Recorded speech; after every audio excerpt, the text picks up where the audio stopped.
It can be lonely at the top. We all know what it's like to lead and own a business and wanting to scale, but finding yourself at a glass ceiling. That is where the power of collaboration and connection comes in. Hi, I'm Natasha Milani. I'm an expert at helping businesses and business owners harness the power of collaboration to connect, scale and grow. I am passionate about collaboration. I believe that no one executes alone. We all do better when we do it together. Welcome to this Power of Collaboration podcast. It's wonderful to have you here. I hope you get the inspiration and information you need to harness the power of collaboration to break through your glass ceilings. Today, I am talking to Redarc owner and Managing Director, Anthony Kittel. Welcome, Anthony. Hi, Natasha. Thanks for having me. It's so nice to have you in the studio, Anthony. I'm very excited to share your success story, but also delve into how you got there, the ups, downs, the good, the bad, the ugly. So let's just start with a bit of your background, shall we? Yeah, so grew up there, did my high school in Port Augusta, then decided I wanted to become an engineer. And so I applied for a role at BHP at Whyalla Steelworks and got accepted as a cadet engineer. So I went through a 5-year grad program and graduated with some good hands-on, but also the theory behind engineering. I guess that was the launching pad then to bigger and brighter things. But I guess I chose that engineering specifically wasn't going to be the thing I did every day, but it was the things around engineering that were important to me. Yeah, so that gave you a good foundation and background. But then you were interested in business and the management and leadership side of business. Is that right? Tell us about that transition and that story from when you went from being a country boy through to engineering and then creating and owning Redarc. Yeah, so that's spot on. I decided that probably when I was 25 that I wanted to be in leadership and management and thought, well, what's the plan? How can I get there? Because you just can't put your hand up and say, I want to be a leader. You've got to earn your stripes. So I thought the first thing I needed to do was to round out my skill set from a theory perspective, and that's I chose to do an MBA at reasonably young, but I was ambitious. So I thought, well, I don't want to study part time and have this drag out over 5 years. So I spoke to my, quite audacious. I picked up the telephone to the general manager of BHP and told him who I was, and I wanted to have a 30-minute appointment to chat with him. And I got an appointment. And so I just said, told him my background, what I wanted to do. I wanted to move to Adelaide to study for an MBA full-time because I wanted to make sure that I could compress the time frame as short as possible. Would BHP support me in respect that obviously there was the course fees, but I wanted to work in the semester breaks and then retain my job when I came back. And so, he agreed. And so I moved to Adelaide and set about doing my MBA, and I treated it as a job. Probably did much better study than when I was doing my engineering degree, where it was a bit more sort of, a bit more fun and hanging out with your mates. So that really then it gave me those foundation skills. I did every finance subject, I did every marketing subject that you could possibly, the electives and so forth, because I knew as an engineer I had that sort of problem-solving skills and the technical skills, but I just didn't have the finance and the marketing skills. And that went really well. Met a lot of really interesting people and, some good friends today, people that I studied with. This was back in 1992, 1993, so a long, long time ago. But, like Damien Scanlon was one, for instance, who ran the Adelaide Graduate School of Management. Damien and I studied together back then. So, you talk about collaboration. It's about building those networks that even at a very young age that they become and continue to be important throughout your life. So that's sort of part of the journey. And then the step from there was, well, what do I do next? I got these management skills, I needed to use them.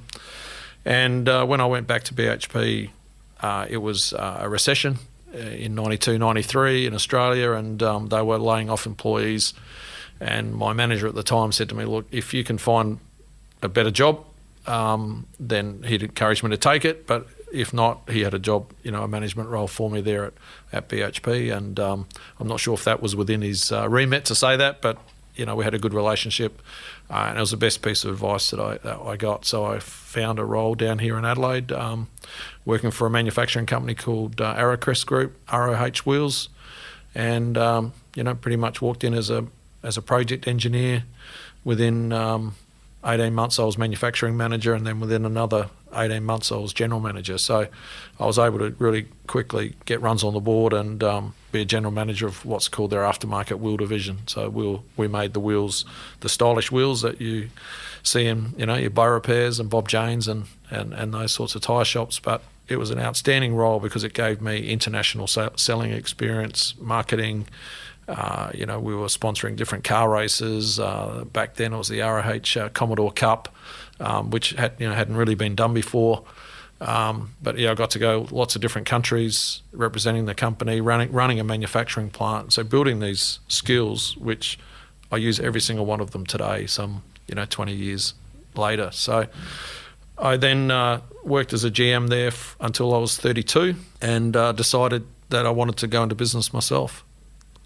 And hence, that's how Redarc sort of eventuated from there. Great story. There's lots of, nice information in that I want to delve into, but I might just let you to finish the story tell us about Redarc. Yeah, so I actually spoke to my father-in-law at the time. He was a small business guy. He'd owned lots of different small businesses, and we're chatting and over a family barbecue and talked to him about buying a company, and he said he'd help me and so we looked at, I think, the number might not be exactly right, but it was more than 45 businesses we looked at in terms of all of the documentation, signing non-disclosures. And these were businesses, obviously, that fitted into the price bracket that we could afford at the time. And we exhausted all of those options. We actually went and visited 5 of those, so we were serious about 5 of them. And then they really didn't fit the sort of the brief that we'd documented on, the key things that would be important to us in owning and running a business. So that was in May of 1997. We then waited, and one of the brokers that we're dealing with rang Dennis in August and said, look, I've got something coming up that you might be interested. I think it ticks the boxes. And it did. And that business was Redarc. And so back then it was in a shed in Lonsdale, 8 employees. The founder had died, so the wife, his wife was selling the business, and manufacturing electronics. Didn't know anything about that, but that doesn't matter. But it was pretty much the customer base was automotive, so I sort of ticked at least 2 out of the 3 boxes. Being manufacturing background and automotive background, so made an offer. We didn't succeed. Our offer was trumped. But thankfully, Margaret, who was Bob's wife, the owner of the business, Margaret chose us because she felt that we would look after the employees and look after the brand as Bob would have wanted. So, a corporate was in there with the highest offer, but it wasn't all about money for her. So amazing that she chose us, and we carry that on today. Well, thank you, Margaret. And that is a great story. That is about connecting to values and culture and looking after people. I think that's important to recognise. Just briefly, Anthony, tell us about Redarc today. Yeah, so Redarc today is, I guess we're a global company. We've got employees in the United States, employees in Europe, warehousing in the US, warehousing in Poland. We've got 290 employees. Head office still in Adelaide. All of our manufacturing still based here in Lonsdale. So we're designing and manufacturing electronics, power solutions for anything with a battery that moves. This great successful growth story, where in terms of, where you started and where you are today, the growth came from acquisition? Did it come from building customer base? Does it come from R&D, efficiency? Where do you attribute probably all of those things and more? Where's the growth come from? So pretty much tick all of those boxes. We've made one small acquisition in 2015, but the majority of the growth has been organic from new product development, very heavy investment in R&D, and we continue to have a heavy investment in R&D. That sort of started in 2002, and it's given us the launching pad for our growth. And I guess that commitment to investing in R&D was obviously under pressure in years like the global financial crisis, and we never wavered. And that's really been the secret to our success, in that when the market's flat and we're heavily invested in innovation, when the market starts to pick up, we come out of it with on the ski ramp, and we grew plus 30 for several years outside of the GFC. Out of COVID, last year we grew at 60% as a business. So it's about continuing to invest in R&D and hire the best people so that we can capitalise on opportunities. Yes, I'm sure COVID has been an interesting time for you as a business owner in terms of the market opportunity that's presented itself, but also managing a business. Very challenging time, the ups and downs. So, like everyone back last April, it was doom and gloom, and you were sort of thinking, well, how many people do I need to lay off, because this could be a sustained long-term impact on our company? How do we manage it? Thankfully, the government, with JobKeeper, that was a great initiative. But within, I think, 2 months of COVID hitting, we then started to see that there would be positive outcomes from COVID for Redarc, and just the sheer demand of people travelling within Australia, but within each country that we play in, New Zealand and United States, and France and Germany, everyone was really constrained to their own location. And so that meant that people were, investing in their vehicles, and to have a holiday, you want to go and explore your own backyard.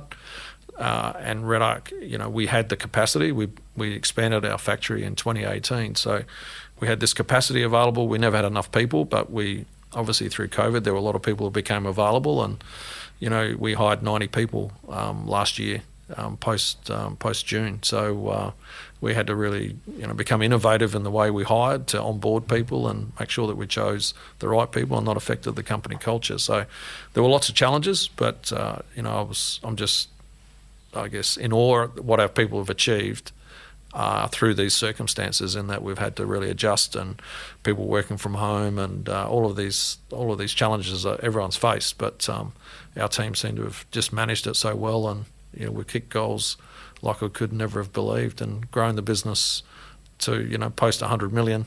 As I say, more than 90 employees we've hired recently. So it's very positive. I imagine finding the right skills to manage that growth and continue the growth is a bit of a challenge. Look, it is, but I guess our brand is well known now, and I'm just again flabbergasted with the quality of the skills that we've been able to hire in our business. So people that I think when I look back in the early 2000s when we run an ad and couldn't get an applicant, to now where we don't need to advertise, people are knocking on the door to come and work for us. So it's really been a pleasant surprise to see the quality of the people, and know that when you ask them, why did you apply to come and work at Redarc? Oh, because I've heard good things about the business, or I've talked to such and such and they know about the culture, and it's just great to get that feedback. It's still a challenge, obviously. Skills are definitely at a shortage, but we're in a good position. That's a great story, and credit to you. And culture eats strategy for breakfast, one of my most favourite quotes.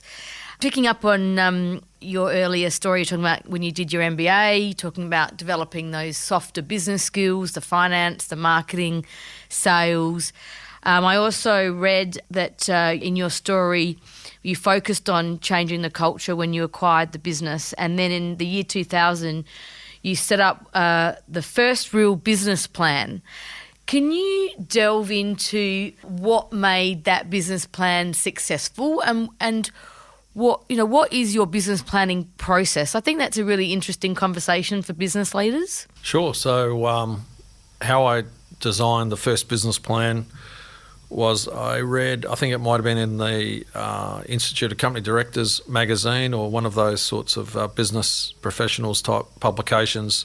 I read about business planning, and it talked about an article about how to design a business plan on a page.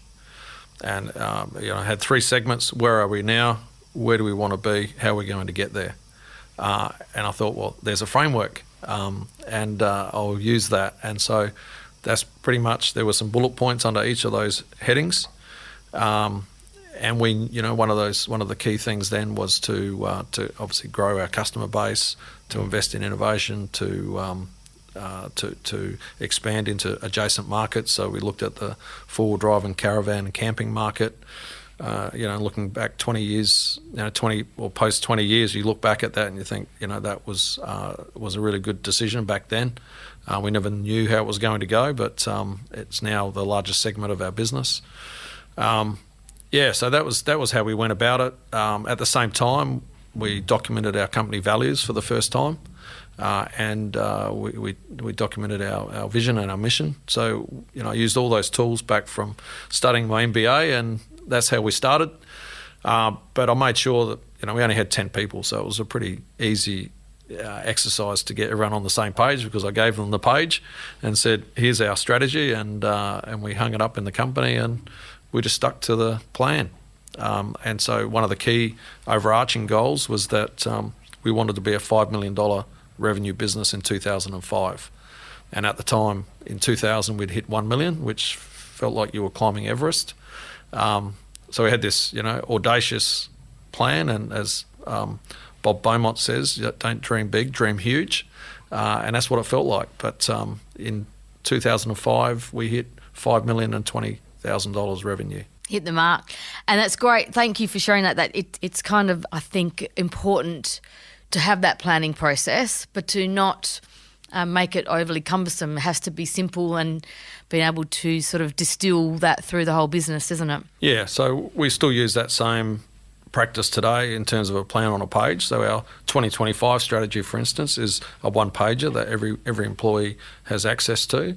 But the planning process and the strategy process is now far more comprehensive, a lot more market research, a lot more people participating in the process, and I guess a lot more minds on the job to work out what the strategy is going to be. But ultimately, you've got to be able to just distill it on one page, or else you lose the organisation. You want everyone on the bus with you, and I think we do that pretty well. You said an interview I read that you did, it must have been about sort of 15, 16, your 5-year plan to 2020 was to double the size of the business from 50 million to 100 million. So we can tick that box. We'll tick that box. Achieve that. Well done.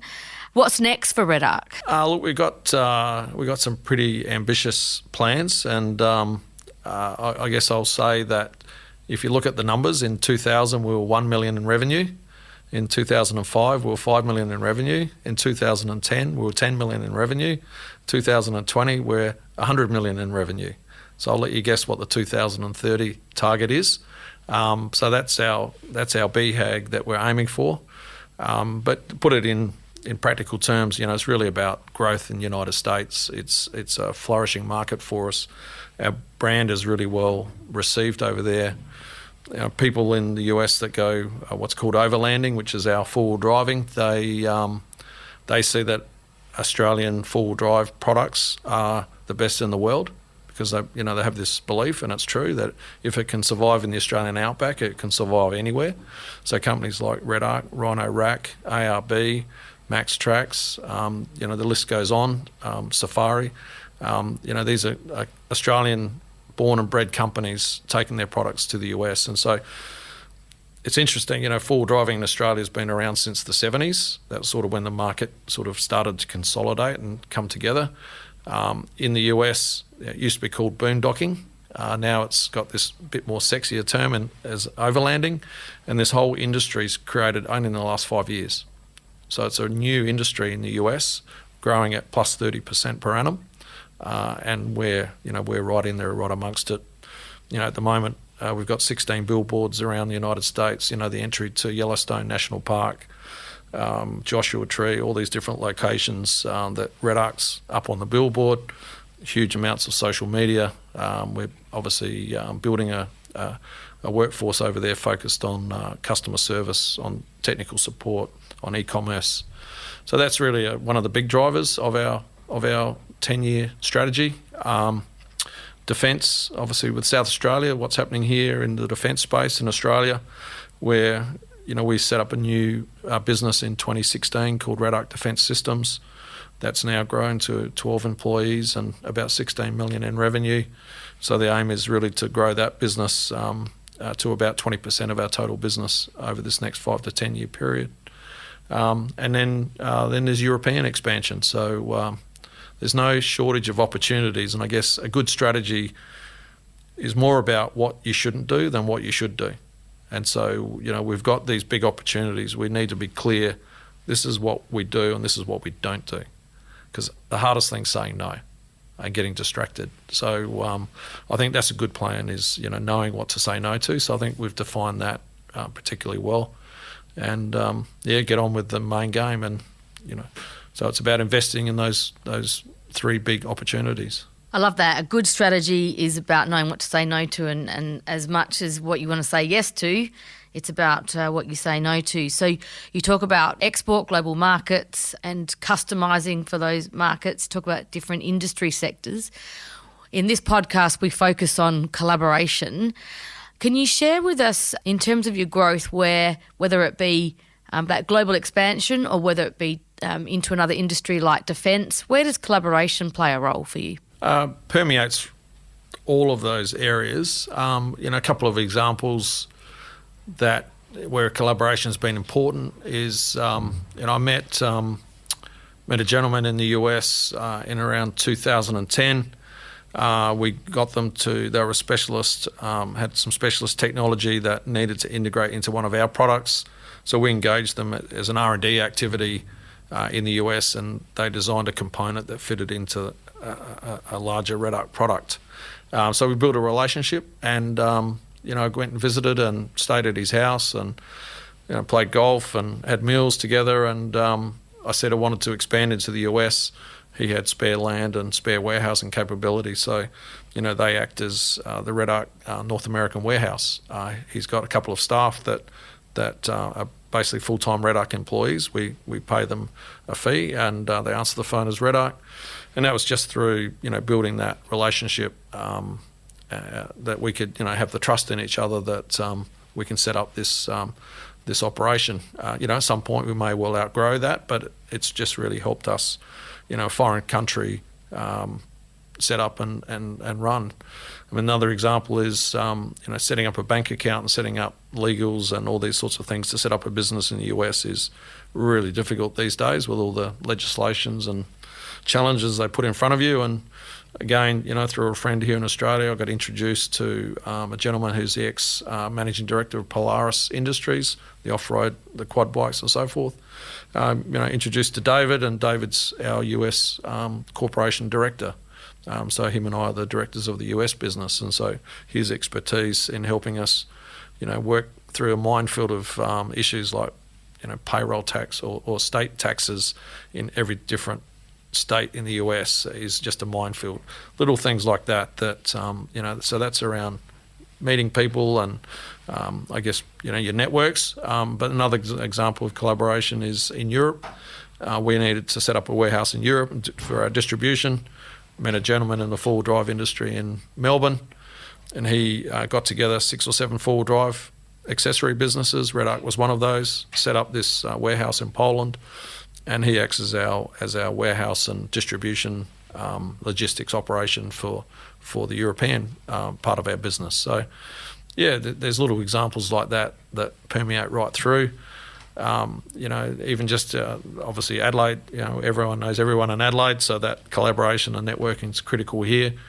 But just an example where, someone recently shared some, a significant event, a negative event that happened to their business, but just sharing that detail with you and, being prepared to be open and transparent, because that same sort of thing could have happened to our business. And so, swapping those notes and being, having that relationship that you can say, look, this is what happened. It was pretty devastating. This is how we overcome that. And being able to swap that with myself and our management team, it's like, the best lessons when, you learn from adversity and what happens and how you recover. So collaboration is networking is critical to that. So you've been in business for a number of years now, very successfully, but you're still learning yourself. I mean, that those peer-to-peer stories and tapping into experts and those relationships, as you say, are what bring opportunity. And there's some great examples there. But also, you learn from others' mistakes and share them yourself. What's gone wrong in terms of collaboration, by any chance? Probably haven't. From a collaboration point of view, really nothing's gone wrong, because I think at the end of the day, if you understand the person you're working with, or the group that you're working with, and you've got that trust and you've done your research and due diligence, then hopefully you're not going to stuff up too badly. So I haven't sort of got an example of something that's gone wrong there, but probably there's lots of scars and war wounds from things that happen in business over, for me, the last 24 years. But probably the one that impacted me the most was, I came back from Christmas holidays in 2018, and I was only back in the office a couple of days, and one of our engineers, or the engineering manager, came to me and said that he thinks that we've got a product problem, and it's it could be significant. And when you just come back from holidays and you're fresh and you're just keen to get into the year, and then you sort of get hit across the face with a big issue like that, you sort of got to suddenly think on your feet. And ultimately that ended up in a product safety recall. I had to make a decision, what I thought, very, very quickly, and we made the decision, and we don't go back on the decision. It was the right decision to look after our customers and be proactive and get the products back and so forth. But I always think, sometimes the pressure that exists is actually put upon by yourself. And so, the lesson I learnt there was actually, whilst we did everything perfectly and, carried it out with the best outcome for the business and for our customers, you look back and you think, perhaps if we just with a little bit more time and a bit more method to our madness, you may well have come up with the same outcome, but you would have worked in terms of your timescale rather than thinking you're going to put yourself in someone else's timescale. So that would be one of the things, and that was, we felt that could cost our business millions, because it was our number one selling product. It's everywhere in the market. But again, being transparent, we went out. I was on YouTube. We were on all the different customer messaging opportunities that we took to tell people about the issue and what we're doing about it, and the fact that, look, visit your local installer, and within 30 minutes, at no cost, it'll be fixed. Just trying to make people's lives easier, it was a tough few weeks, but we got through it. And in fact, I always give the example that people watch how you act. And there was one of the Melbourne talkback radio stations. I had a CEO of another business ring me and say, "I've just heard your company's name on Melbourne radio on a talkback show." And I thought, "Oh, wow, what's this all about?" And he said, "Oh, there was a story about product recalls, and people were ringing in saying how my washing machine caught fire and how the company really didn't support it and so forth, and all these bad stories, really horrible things that happen through poor customer service or backup." And he said a gentleman rang in and said a good example about how he'd been delighted with the customer service, and how he had this product problem, blah blah blah. The company, what they did, and how that was instantly, fixed without any issues.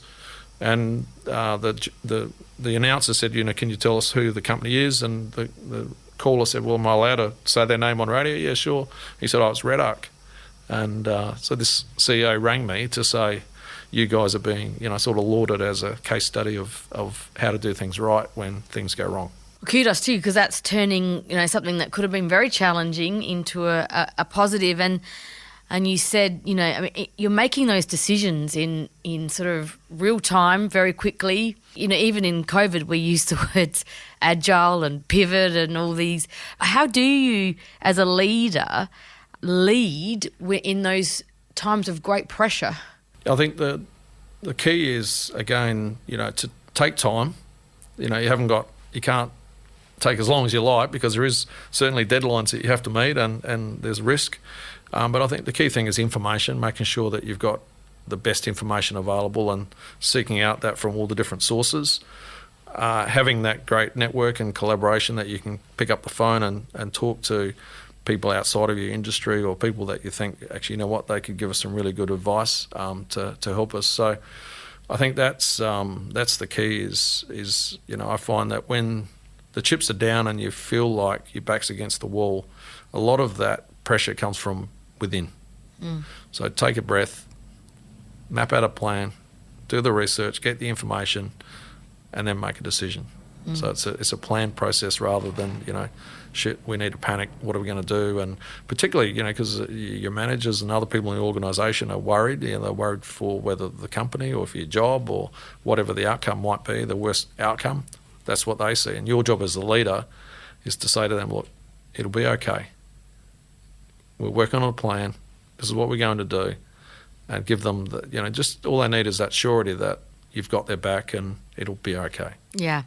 And it can be a bit lonely at the top. I mean, one of the, I wake up every day with the SA Leaders Network, with knowing that we can support all the decision makers in business when they want a second opinion, they need advice, or they don't know where to turn in terms of a decision they have to make. So I really enjoy, and that's why this podcast is about collaboration, because we don't have to do it alone.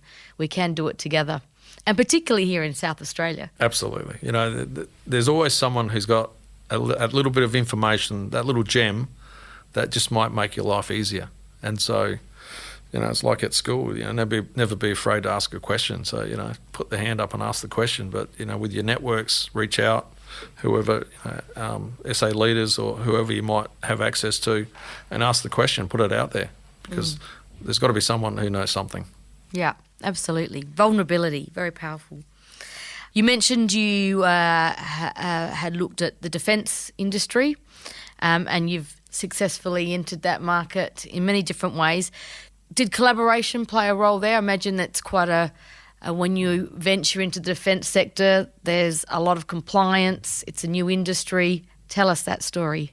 Yeah, so the first thing we did was to engage an expert, someone who knew a lot more about that industry sector. And the defence industry is very much like any sector, I guess, where you need to have someone with the inside knowledge of how it works who can guide you. So that was our first step, was to hire that expert and seek their advice and start to develop a plan. So the plan on a page on how we're going to get into the defence game.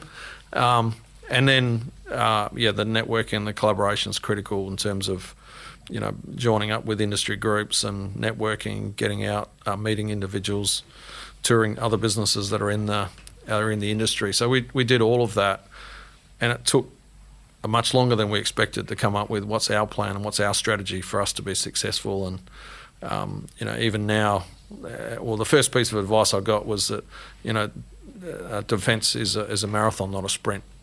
And that was a great piece of advice. And I, whenever I get frustrated or, think the results aren't happening quickly enough with our defence move, remember that it's a marathon, not a sprint.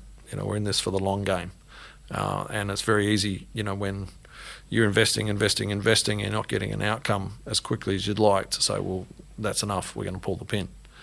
So I think that other piece of advice about, you got to persist and see it through, and the results will come, and they have. You've mentioned, and your story is when you read about the growth of Redarc, you've invested. You've invested in infrastructure, you've invested in R&D, you've said you've invested in people.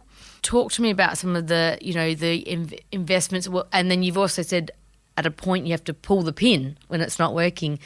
Just share some insights more into where you play and where you've chosen not to in that context. Yeah, so we've, as you mentioned, we've made some fairly strategic investments, and it's we haven't had outside investors come into our business. It's Michelle and I own the business 100%. I think back in 2005 we were a $5 million revenue company, as I mentioned.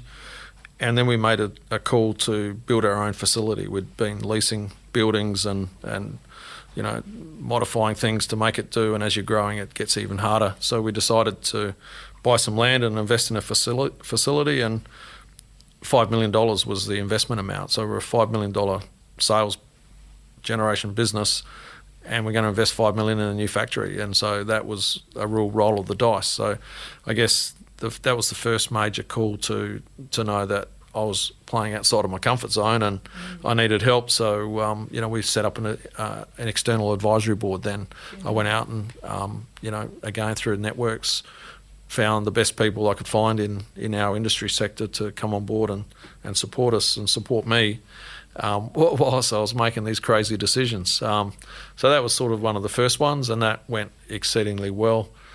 We've done likewise in 2011 and again in 2018. It was 5 million in 2005, and it was about 12 million in 2011, and then 22 million in 2018. So the size of the investments, the quantum has increased every time. But again, you're doing it off a bigger base and with more confidence, and you've got a good plan. So that philosophy is working there. In R&D, we have a metric of 15% of our sales revenues invested back into R&D. So do the numbers on a $100 million business is what we invest in R&D every year. And you can't invest that sort of money without good people. So finding engineers, software, hardware, design engineers is very difficult. So we are investing in a talent pool from what I call like the rookies right through to the senior players in the team and the mentors, so that we can have this constant stream of people being developed in the business, keeping those relationships with the universities, making sure that we're involved with the unis and taking on work experience students. So we've had this again mandate. All of us had done work experience at some stage. I was a year 10 work experience student.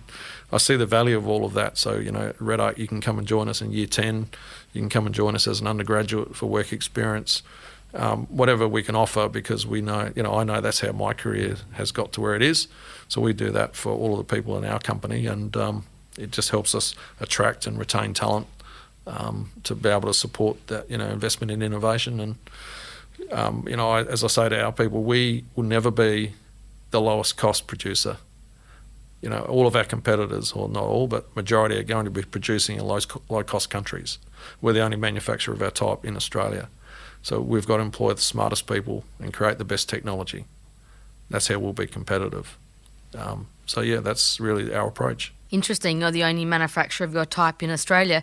I love how you use the university. That's an example of collaboration, because that's developing those pathways and tapping into the skills and the R&D even within the university sector, I think is important.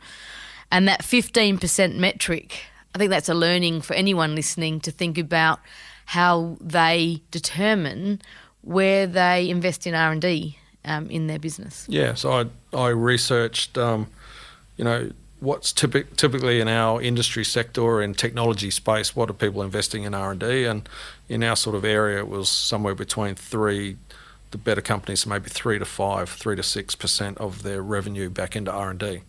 So I thought, well, if we're going to be the best, then we've got to do at least double. Why not? We'll do triple. And I love that. And that way we know, but you got to make that investment work. To come up with the best ideas and execute them well, it's a process. And so we've really developed a really comprehensive product commercialisation process to support that investment. That's great. And that, I guess the fact that you've put that robust process around it is what drives the outcome. That's right. Yeah. So it's got to be repeatable.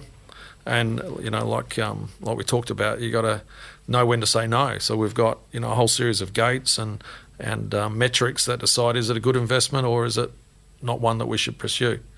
And so lately, because we're so busy and we've got so many opportunities, there's more no's than yeses. I was going to ask you actually what the percentage would be, but more no's than yeses. There's more no's. I couldn't. It'd be an interesting stat to get, but definitely we're saying no more often than saying yes. Which sometimes I know when we're a small company and you're hungry and it's about putting food on the table, you don't say no to anything. But sometimes that's to your detriment, because you spread yourself too thin, and you're trying to be all things to all people. So it's certainly as you get bigger and I guess older and wiser, you can make those decisions a bit more readily. Yeah, it's interesting. I was having a conversation with a business owner of late as part of them presenting their strategy for peer review, which is important, that peer review process. But they were working out whether they were going to bring in a new product that had a totally different market. And it is really interesting to, I think, for everyone listening, probably who are grappling, particularly maybe in an early stage business, that piece on where to play and where not to play, and how far you stretch yourself from your core niche and your core customer.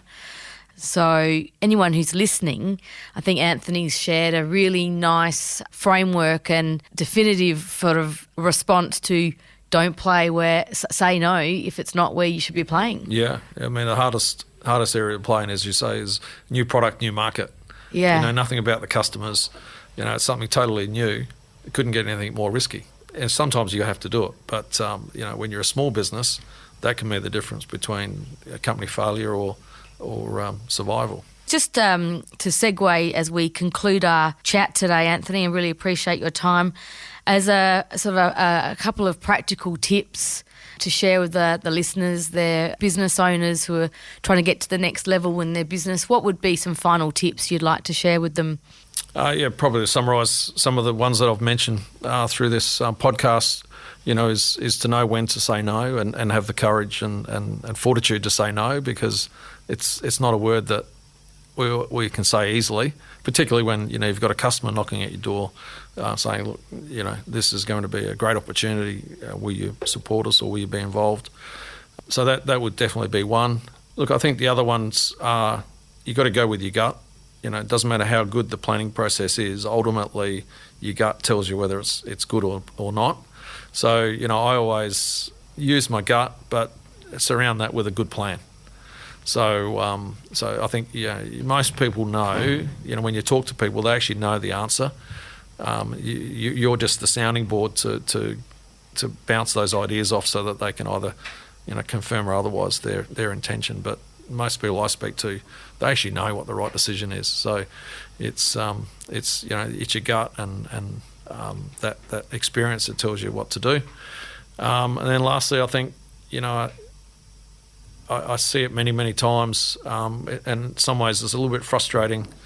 But as a state and as a country, if we're going to succeed, we can't have lifestyle businesses in respect that, you know, we want more owners in South Australia, more business owners, entrepreneurs are willing to get out there and have a crack and invest and go for growth. I think, you know, when I was interviewing a couple of young engineers just recently, you know, what made them join Redarc and why did they like it, you know, the first things that come out of their mouth is, you know, that we've got this ambition for growth, we've got challenges, they can see these opportunities, they can see where their career can go.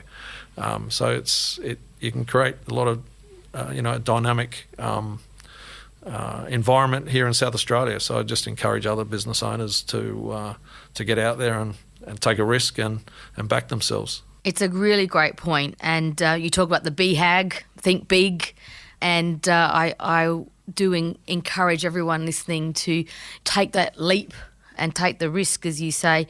And you've done that exceptionally well and well respected in South Australia for doing that. So thanks for your time today.